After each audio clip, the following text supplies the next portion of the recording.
ఈరోజు we are having this press meet with regard to 2 incidents.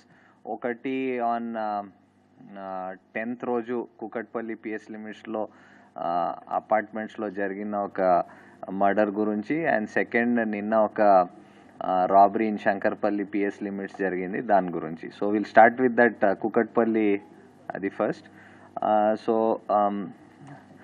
మీ అందరికి idea ఉంది, it was చాలా కవర్డ్ మ్యాటర్ ఇది.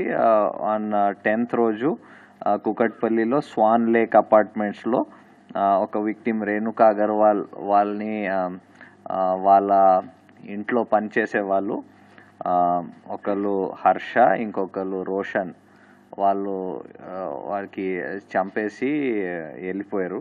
సో దాంట్లో ఈ హర్ష అని పర్సన్కి వాళ్ళు ఒక ఫ్యూ డేస్ ముందు prior to the murder engage చేశారు యాజ్ అ హౌస్ హెల్ప్గా. ఆయన he belongs to Ranchi of Jharkhand.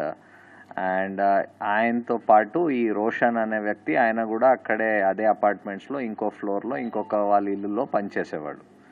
So they thought that వాళ్ళకి చాలా ఈ డబ్బులు ఉన్నాయి అండ్ జ్యువెలరీ కూడా ఉంది. ఆ ఆశతో when nobody was there at the house, ఆ విక్టిమ్ వాళ్ళ హస్బెండ్ వాళ్ళ సన్ వర్క్కి బయటకు వెళ్ళారు. వెళ్తే in the afternoon after the ఇంకొక మేడ్ వాళ్ళ ఇంటిలో పనిచేస్తుంది, ఆమె వెళ్ళిపోయినాక these people first hit her with pressure, అక్కడ ఉన్న ప్రెషర్ కుక్కర్తో, దాని తర్వాత కట్టేసి they slit her throat and went away with whatever valuables was there in the house. So దానికి మనకి ఒక 2 days పడింది to trace them. Multiple teams తయారు చేసాము of local police, CCS, SOT అందరూ కలిసి ఎఫర్ట్స్ చేశారు. సో నిన్న late night finally in Ranchi దగ్గర వాళ్ళ ఇద్దరు అఫెండర్స్ మనకి దొరికారు. సో ఈ ఇద్దరు అఫెండర్స్ ఆ దగ్గర ఉన్న వాళ్ళు ముందు నుంచి పరిచయం. దాంట్లో వీళ్ళ ఇంట్లో పనిచేసే Harsha, who's the main offender, he has a history of substance abuse, అంటే డ్రగ్ కన్జ్యూమ్ చేసే మనకి దాని గురించి కొన్ని డాక్యుమెంట్స్, అంటే ఆయన ఒక రీహాబ్ సెంటర్ కల్కట్టాలో కూడా అడ్మిట్ అయ్యాడు ఫర్ డ్రగ్ రీహాబిలిటేషన్ కోసం. సో నిన్న కూడా మన వాళ్ళకి పట్టుకుంటప్పుడు కూడా he was under intoxication of drugs అని తెలుస్తుంది. సో ఆయనతో పాటు ఆయనకి ఈ రోషన్ వాళ్ళ బ్రదర్ హూ హెల్ప్ దెమ్ అక్కడ దాచిపెట్టడంలో హెల్ప్ చేయడానికి ఆయన కూడా అప్రిహెండ్ చేశాం. సో ఈ ముగ్గురికి అక్కడ లోకల్ కోర్టులో ప్రొడ్యూస్ చేసి ఈరోజు ట్రాన్సిట్ వారెంట్ తీసుకొస్తాం అక్కడ నుంచి.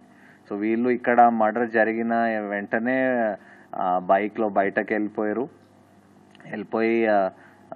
హఫీజ్పేట్ దగ్గర ఒక క్యాబ్ ఎంగేజ్ చేసుకొని ఆ క్యాబ్ ద్వారా రాంచీకి చేరుకున్నారు. సో అపార్ట్ ఫ్రమ్ మన టెక్నికల్ ఎవిడెన్స్ అండ్ వాళ్ళకి ఫాలోఅప్ చేయడంతో దాని కాకుండా క్యాబ్ వాడు డ్రైవర్ తీసుకున్నారు, మీడియాలో చాలా చూసి ఇలా జరిగిందని ఆయన కూడా వాళ్ళ ఓనర్ ద్వారా, ఆ క్యాబ్ కంపెనీ ఓనర్ ద్వారా ఇన్పుట్స్ ఇచ్చాడు. సో అదితో మాకు కన్ఫర్మేషన్ కూడా వచ్చింది.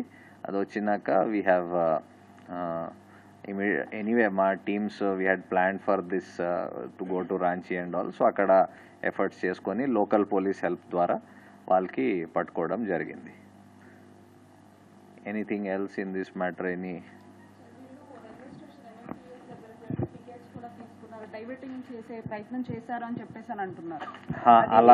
డైవర్షన్ చేశారు, దాన్ని ఏ విధంగా ట్రేస్ చేశారు sir? DCP will tell you. DCP వెళ్ళిన తర్వాత అక్కడ నుంచి సికింద్రాబాద్ స్టేషన్కి టికెట్లు తీసుకొని అక్కడే ట్రైన్ ఎక్కుదామని వెళ్ళినారు. అక్కడ పోలీసు కనిపించేసరికి మళ్ళీ వెనక్కి వచ్చి ఒక క్యాబ్ బుక్ చేసుకొని ఆ క్యాబ్లో రాంచీ వెళ్ళినారు. అరౌండ్ నైట్ 1 o'clock ఇక్కడ స్టార్ట్ అయినారు.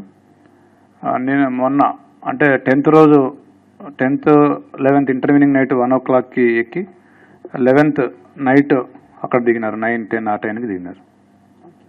అంటే దీంట్లో టెక్నికల్ ఎవిడెన్స్ ఏ విధంగా యూస్ఫుల్ అయింది sir? At the same time Hafeezpet వెళ్ళడానికి వేరే రూట్ కూడా ఉంది, లైక్ ఆ ఇన్సిడెంట్ జరిగిన ప్లేస్ నుంచి వాళ్ళు మళ్ళీ ఒక ఇటు మాదాపూర్లా ప్లేస్ కూడా వచ్చారని తెలిసింది. సో ఇదంతా కూడా డైవర్షన్ చేయడానికేనా? అట్లా ఏం కాదమ్మా. యాక్చువల్గా వాళ్ళకి అసలు హఫీజ్పేట రైల్వే స్టేషన్ ఎక్కడుందో కూడా తెలియదు. వాళ్ళు ఆ రైల్వే స్టేషన్కి వెళ్ళాలనేది వాళ్ళకి మోటో ఉంది. ఎక్కువగా రైల్వేలో వాళ్ళు ట్రాన్స్పోర్ట్ చేసేవాళ్ళు, ట్రావెల్ చేసేవాళ్ళు. సో ఒక ఇద్దరు ముగ్గురిని అడిగి రైల్వే స్టేషన్ ఎక్కడ ఉందని వెళ్ళి అక్కడికి వెళ్ళి అక్కడి నుంచి మళ్ళీ సికింద్రాబాద్ వెళ్ళి అక్కడి నుంచి ట్రైన్లో పోదామని వాళ్ళ ప్లాన్ ఉండేది. బట్ సికింద్రాబాద్ స్టేషన్లో పోలీస్ మూమెంటు, జీఆర్పీ మూమెంటు, మనం కూడా ఆల్రెడీ సికింద్రాబాద్ స్టేషన్కి చల్లపల్లి స్టేషన్కి కూడా పంపున్నాము. అవన్నీ చూసి మళ్ళీ వాళ్ళు వెనక్కి వచ్చి క్యాబ్ ఎంగేజ్ చేసుకొని క్యాబ్లో వెళ్ళటం జరిగింది.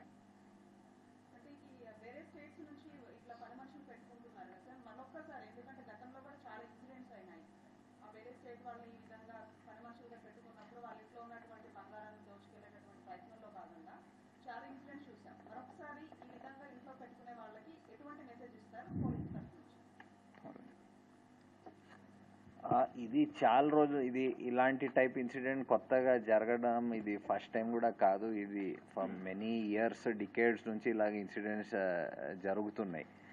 అండ్ ప్రతిసారి పోలీస్ ఆల్వేస్ అడ్వైజెస్ అందరికీ దట్ మీరు ఎవరికైనా ఇంట్లో ఎంప్లాయ్ చేసే ముందు, స్పెషల్లీ ఇంట్లో రిసైడ్ చేసేటప్పుడు, అంటే బయట నుంచి వచ్చి పని చేసి వెళ్ళిపోతారు, అది ఒక విధంగా ఉంటుంది. కానీ స్పెషల్లీ ఇంటిలో అకామిడేషన్ ఇచ్చి వాళ్ళకి పని వాళ్ళ రిసైడ్ చేసి అక్కడ పని చేసుకోవడం, దాంట్లో డబ్లీ కేర్ఫుల్ ఉండాలి.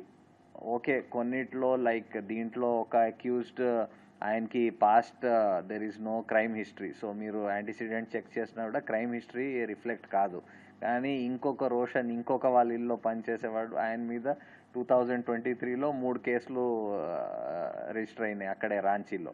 సో అది రిఫ్లెక్ట్ అయ్యి ఉండొచ్చు. సో ఇలాంటి మీరు చేసే ముందు ఇప్పుడు కూడా చాలా అంటే ఎంప్లాయ్మెంట్ ఏజెన్సీస్ కాకుండా there are other third party ఇలాగా ఏజెన్సీస్ ఉన్నారు who do verification, background verification, చాలా ఈ డేటా మ్యాచ్ చేసుకొని ఐడెంటిటీ ప్రూఫ్ చెక్ చేసుకొని చాలా విధంగా చేసి చెప్తారు. సో అలాంటి ఏజెన్సీస్ కూడా ఎంప్లాయ్ చేసుకోవడం బాగుంటుంది. అండ్ కొన్ని సంవత్సరం ముందు యాక్చువల్లీ పోలీస్లో మీ హౌస్ హెల్ప్ పర్టిక్యులర్స్ కూడా ఇన్ఫార్మ్ చేయమని లోకల్ పోలీస్ స్టేషన్లో, సో దట్ మేము కూడా రికార్డ్ పెట్టుకుంటాం, అది కూడా ఒక డెటరెన్స్ లాగా ఉంటుందని కూడా చాలా అడ్వైస్ చేశాము. బట్ అంటే ఆ స్పందన పబ్లిక్ నుంచి వి డిడ్ంట్ సీ అంత వచ్చి మా దగ్గర చేయడం. So we will again advise everybody to specially ఇంట్లో రిసైడ్ చేసి అకామిడేషన్ ఇచ్చి పని చేసిన వాళ్ళకి డబ్లీ వెరిఫై చేయాలి. And you are free to inform ఎవరికి మీరు ఎంప్లాయ్ చేశారు with ID proofs and all at the local police station. చెప్తారు టీసీ. రికవరీ వచ్చేసి వీళ్ళు తీసుకుపోయింది ఒక 7 తులాస్ గోల్డ్, ఆవిడ ఏదైతే ఆవిడ వేరే చేసిందో, బ్యాంగిల్స్, ఒక స్మాల్ నెక్లెస్ అండ్ రింగ్స్, అవి మొత్తం కలిపి ఒక అరౌండ్ 7 అంటే 6.7 తులాస్ ఎగ్జాక్ట్లీ. అది అక్కడికి వెళ్ళగానే ఇమీడియట్గా వీళ్ళు నిన్ననే వాళ్ళు దాన్ని సేల్ చేసి కొద్దిగా అమౌంట్ తీసుకున్నారు. We are now being seizing it. And ఒక వాచెస్ కొన్ని, ఒక 16 వాచెస్, ఒక 2 ఓల్డ్ మొబైల్ ఫోన్స్, అవి వాడట్లేదు, మోటరోలా ఫోన్స్, చాలా ఓల్డ్వి. తర్వాత యాక్చువల్గా రోల్డ్ గోల్డ్ ఆర్నమెంట్స్, ఇవి వీటి కోసం యాక్చువల్గా వాళ్ళు ఈ రోల్డ్ గోల్డ్ని అతను కబోర్డ్స్ అవి తుడిచేటప్పుడు ఆ రోల్డ్ గోల్డ్ని చూసి అది రియల్ గోల్డ్ అనుకొని వాటిని తీసుకెళ్దామనే ప్రధాన ఉద్దేశంతో చేసినట్టుగా మాకు చెప్పినారు. సో ఇప్పుడు వీళ్ళిద్దరు కూడా ఏజెన్సీల ద్వారానే రిక్రూట్ అయ్యారు అనేటువంటి విషయం కూడా తెలుస్తుంది. బంధువుల ఫ్యామిలీలోనే పనిచేస్తున్నారు, ఒకే అపార్ట్మెంట్కు సంబంధించిన వేరు ఫ్యామిలీస్లో పనిచేస్తున్నారని తెలిసింది. అసలు ఈ మర్డర్ చేయాలనేటువంటి ఆలోచన, ఆ దుర్బుద్ధి కలిగింది వీళ్ళిద్దరిలో ఎవరికి కలిగింది? సో వీటితో పాటు అసలు ఇంత పెద్ద మొత్తంలో దొంగిలించడం వెనకాల వీళ్ళు అగర్వాల్ ఫ్యామిలీ వీళ్ళు స్టీల్ వ్యాపారం చేస్తున్నారని కూడా తెలుస్తుంది. సో మనీని క్యారీ చేస్తున్నటువంటి సందర్భంలోనే ఇదంతా చూసి ఆశ పుట్టిందా? అసలు ఏం చెప్తారు సార్? యాక్చువల్గా వీళ్ళు ఇతను 10 రోజులైంది ఇంటికి వచ్చి, ఈ 10 రోజుల్లో కూడా వీళ్ళు క్యాష్ ఎలాంటి ఇది లేకుండా వాళ్ళు డిస్ప్లే చేస్తూ ఉండేవాళ్ళు, ఇవ్వడం కానీ తీసుకెళ్ళడం కానీ ఇంటికి తీసుకెళ్ళడం అట్లాంటివి ఇతను చూసేవాడు. దాంతోపాటుగా కబోర్డ్స్ తుడిచేటప్పుడు ఆ gold, especially rolled gold ornaments ఇవన్నీ చూసి వీళ్ళు వెల్తీ పీపుల్ అని అనుకొని 8th నుంచి వీళ్ళిద్దరూ ప్లాన్ చేసినారు. 8th, 9th and 10th morning, ఈ 3 రోజులు కూడా వీళ్ళు చాలాసార్లు వీళ్ళిద్దరూ డిస్కస్ చేసుకోవడం జరిగింది. యాక్చువల్గా ఎవరైతే A2 ఉన్నాడో రోషన్, ఇతను 14th ఫ్లోర్లో వర్క్ చేస్తాడు. వీళ్ళకి క్లోజ్ ఫ్రెండ్ ఇంట్లో. A1 వచ్చేసి 13th ఫ్లోర్లో ఇప్పుడు డిసీజ్డ్ హౌస్లో పనిచేస్తాడు. వీళ్ళిద్దరూ కూడా చాలాసార్లు డిస్కస్ చేసుకొని 8th నుంచి ప్లాన్ చేసుకొని మెయిన్గా బంగారం అండ్ డబ్బుల కోసం ఈ పని చేయడం జరిగింది.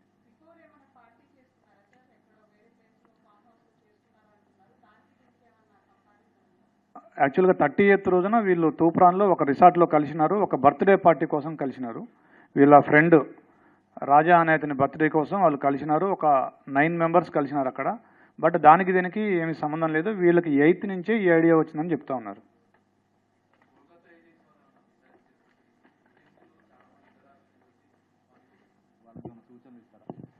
సార్ చెప్పారు ఇప్పుడు సూచనలు.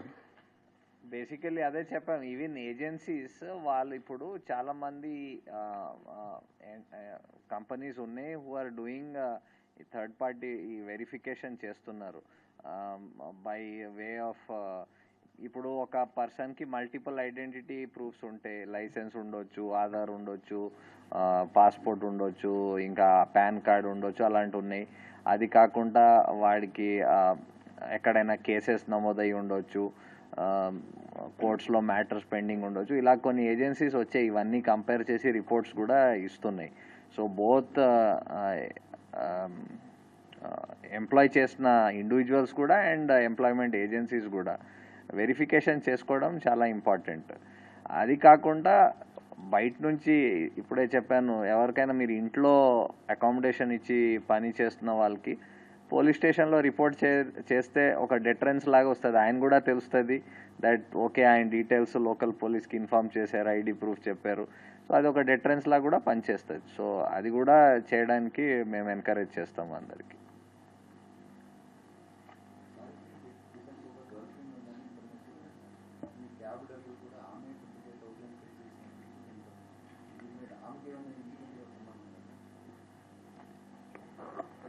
క్యాబ్ డబ్బులు ఒక లేడీ పే చేసిన మాట వాస్తవం. బట్ ఆవిడ ఇతని గర్ల్ ఫ్రెండ్ కాదు, వీళ్ళ అన్న యొక్క girl friend and they are co living. వీళ్ళ అన్న డబ్బులు అడుగుతాడు, నా దగ్గర డబ్బులు లేవు, ఇక్కడ నేను ఒక పెద్ద ప్రాబ్లంలో ఇరుక్కున్నాను అంటే చెప్పలేదు, మర్డర్ చేశాను కానీ ఏం చెప్పలేదు. బట్ నేను ఒక పెద్ద ప్రాబ్లంలో ఇరుక్కున్నాను, నేను అర్జెంటుగా రావాలి, నాకు క్యాబ్ అతను నాకు ముందు డబ్బులు ఇస్తేనే వస్తాను 15,000. సో అడిగితే వాళ్ళన్న ఆ అమ్మాయి ద్వారా ఫోన్పే చేయించాడు. Okay, next ma'am.